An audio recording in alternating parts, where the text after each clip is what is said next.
پاییز یعنی یک غم دیگه، یعنی یه سال مبهم دیگه.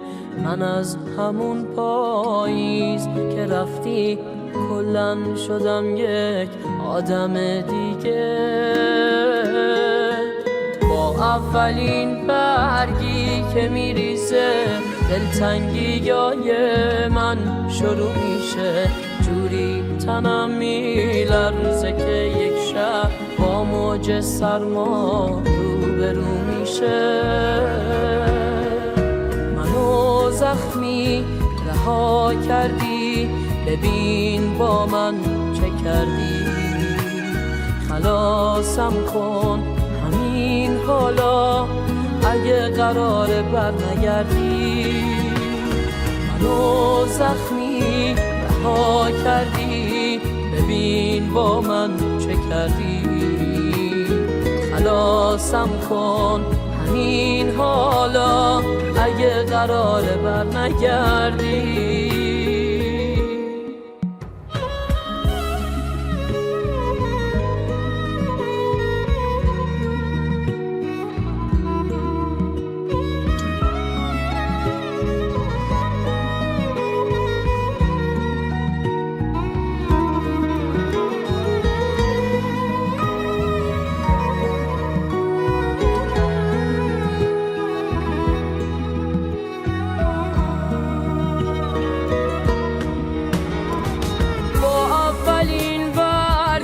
که میریزه انگار که تو قطب این خونه، از بعد اون پاییز یک عمره، هر روز این خونه زمستونه.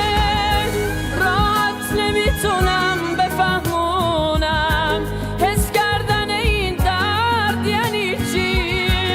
یک روز تنهاشی بهت میگم، تنهایی یک مرد یعنی چی. منو زخمی رها کردی، ببین با من چه کردی. خلاصم کن همین حالا اگه قراره برنگردی.